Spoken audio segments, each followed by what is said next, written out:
Почна пробивањето на улици во местноста Прокарка на влезот во Кочани. Механизацијата врши ископ и трасирање на улицата Стевка Тасева, која треба да се поврзе со Петар Синадинов и со улицата Скопска. Со средства од проектот за подобрување на општинските услуги во Прокарка ќе се продолжи и соградба на улиците Скоевска и 555, односно ќе бидат асфалтирани вкупно 770 метри, со што ќе се создадат услови за поинтензивна градба и урбан лик на влезот во градот. Едновремено во Оризари се работи на кракот од улицата Асном, долг 203 метри.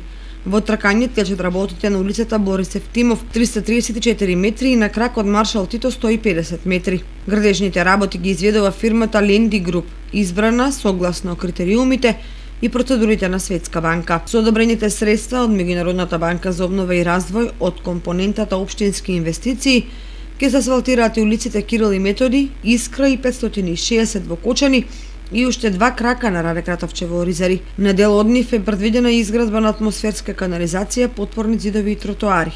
Од вкупно 11 улици од проектот за подобрување на општинските услуги, 6 се во градот Кочани, а 5 улици во руралните области.